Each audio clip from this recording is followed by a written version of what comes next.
শুরু করবো। আউযু বিল্লাহি মিনাশ শাইতানির রাজিম। বিসমিল্লাহির রহমানির রহিম।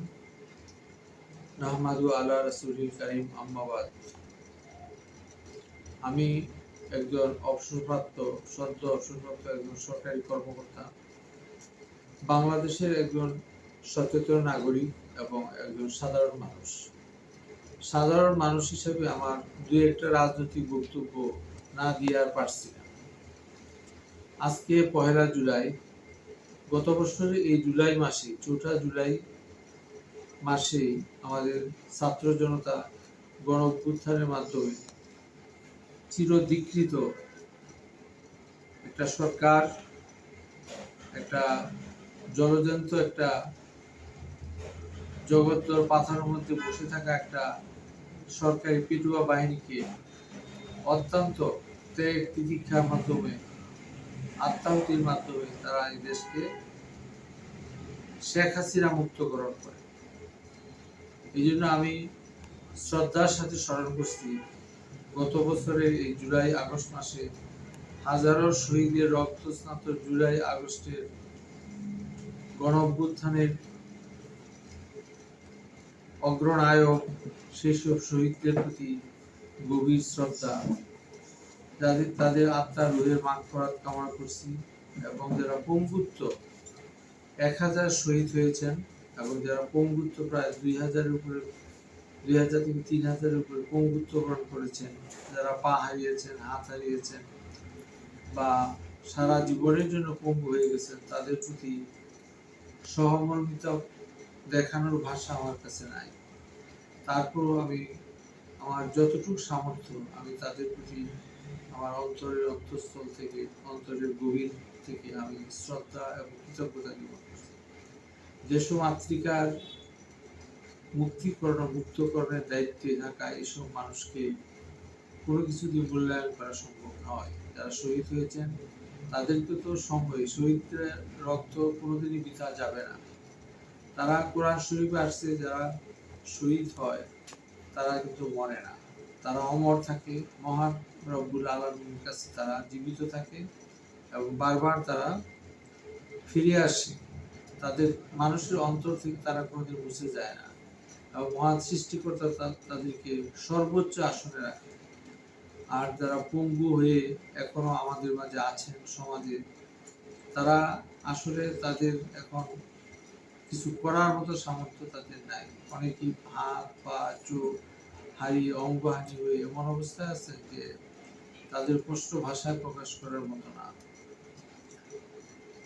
তাই আমি এই দুইটা বিষয়কে সরকারকে ভালোভাবে ভাবতে বলবো। যারা শহীদ হয়েছেন সেসব পরিবারকে পুনর্বাসন করুন, যারা পঙ্গু হয়েছেন তাদের প্রতি নজর দিন, তাদের অভাব অভিযোগগুলো দেখুন, প্রয়োজনে একটা মন্ত্রণালয় গঠন করুন। এখন আমি কয়েকটা বিষয় না বললেই পারছি না। ডক্টর মোহাম্মদ ইউনূস বাংলাদেশের সর্বোচ্চ একজন জ্ঞানী লোক, অত্যন্ত অমায়িক, ভদ্র এবং সব ধরনের যোগ্যতা ওনার আছে। তারপরেও প্রশাসন চালাইতে গিয়ে দেখা যাচ্ছে প্রশাসনের কোথায় যেন ঘাপটি মেরে থাকা বিভিন্ন অপশক্তিগুলো ওনাকে সামনের দিকে এগিয়ে যেতে দিচ্ছে না। তারপরে যে ব্যর্থতাগুলো আমার চোখের সামনে ধরা পড়লো সেগুলো হলো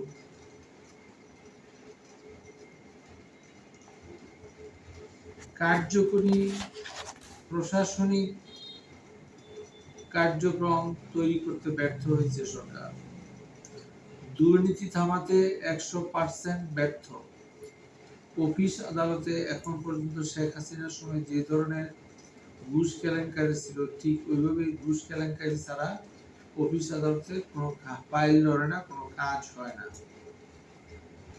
সামাজিক শৃঙ্খলা, যে আমাদের দেশে কয়েকটা দলে মানুষ বিভক্ত। 1 নম্বর হলো মনে করেন বিএনপি, 2 নম্বর হলো আওয়ামী লীগ, 3 নম্বর জাতীয় পার্টি, 4 নম্বর ইসলামী দলগুলো, সবগুলো মিলিয়ে। এবং ইসলামী দলগুলোর ভিতরে দেখা গেছে অনৈক্য সবচেয়ে বেশি। খেলাফত মজলিস একরকম, জামাতে ইসলাম একরকম, তবলিগ জামাত একরকম, পীর বুজুর্গরা একরকম। এই যে 90% মুসলমান, এদেরকে একটা প্ল্যাটফর্মে আনা যাচ্ছে না। কাজে এটা একটা বিরাট একটা বিশৃঙ্খলা। তারপরে আমরা দেখলাম একটা মব জাস্টিসের নামে আইন শৃঙ্খলাকে ভেঙে ফেলা, নিজের হাতে আইনকে উঠিয়ে নেওয়া, যেটা মব জাস্টিস আপনারা করেছেন এবং সময় পেলে এখনো করবেন। কাজে সেনাবাহিনী, বিজিবি এবং পুলিশ সবাই মাঠে আছেন, নজরদারিতে রাখছেন, তারপরে এইসব কিছু সমস্যা হচ্ছে, এগুলো পুরোপুরিভাবে বন্ধ করতে হবে। আর অফিস আদালতে দুর্নীতি 100% বন্ধ করতে হবে। কারণ অফিস আদালতে যারা কাজ করে তারা সবাই সরকারি চাকরিজীবী, তারা মাস শেষে বেতন পায়। সাধারণ জনগণের মতো না যে তাদের সরকার তাদের খবর রাখে না, মাস শেষে তাদের স্যালারিটা তাদের নিজস্ব অ্যাকাউন্টে জমা করে। তাই তাদেরকে যেন কোনো মাপ না করা হয়, তাদের প্রতি অবশ্যই নজরদারি বাড়ানো উচিত। কে কতভাবে টাকা ইনকাম করতেছে, কে কতভাবে টাকা বিদেশে পাচার করতেছে, আগের মতোই সেই জিনিসটা দেখতে হবে। আর এখন প্রয়োজনীয় সরকারের কিছু পদক্ষেপ নেওয়ার কিছু বিষয় আমি তুলে ধরব। তার মধ্যে 1 নম্বর হলো অফিসে দুর্নীতি বন্ধ করব, টাকা দিয়ে কাজ করানো এটা বন্ধ করব। অফিস আদালতে গেলে দেখা যায় প্রতিটা টেবিলের একটা আলাদা নিয়ম, কোন নিয়ম যেটা বাংলাদেশ সার্ভিস রুলে আছে, এই নিয়ম কোনো কর্মকর্তা কর্মচারী মানে না। তার ইচ্ছা মতো অফিসে আসে, ইচ্ছা মতো অফিস থেকে যায়, ইচ্ছা মতো কোনো ফাইল ধরে, ইচ্ছা মতো ফাইল ধরে না। এইগুলা অফিসে 100% আছে, এটা বন্ধ করে। সাধারণ মানুষের মনের অবস্থা উপলব্ধি করুন, মানুষের জন্য কাজ করার মতো দায়িত্বশীল প্রশাসন গড়ে তুলুন। অন্যথায় আপনাদের ব্যর্থতা 100%। যদি কোনো কারণে সরকার এগুলো না বুঝার ভান করে, তার পরিণতি শেখ হাসিনার মতোই হবে, সেটা আজকে হোক কাল হোক। কাজে আমি একজন সরকারের শুভাকাঙ্ক্ষী হিসাবে ডক্টর ইউনূস সাহেব অত্যন্ত শ্রদ্ধাবান ব্যক্তি, ওনার করুণ পরিণতি যেন শেখ হাসিনার মতো না হয়, এই জন্য আমি এই 1 বছর পূর্তি উপলক্ষে ওনাকে সবিনয় অনুরোধ করছি, দয়া করে আপনি যে মানুষগুলো আপনার পাশে থাকলে ভালো পরামর্শ, তাদেরকে কাছে ডাকুন। তারা কোনো বেতন নিবে না, পরামর্শ দিতে তাদের কোনো পদাধিকার লাগবে না, তারা শুধু আপনার কাছে পরামর্শ দিবে। আপনি যদি জনগণের ভাষা বুঝতে ব্যর্থ হন, তাহলে শুধু রাজনৈতিক দল, শুধু প্রশাসনের লোক দিয়ে হবে না। সাধারণ মানুষের মধ্য থেকে আপনার মানুষ খোঁজ করুন এবং মাঝে মাঝে আপনি ওই যে পাবলিক হিয়ারিং যেটাকে বলা হয়, সেটার ব্যবস্থা করুন। আপনি শুধু শুধু পলিটিক্যাল পার্টির লোকগুলো ডেকে চা নাস্তা খাওয়ায়া বুঝবেন না।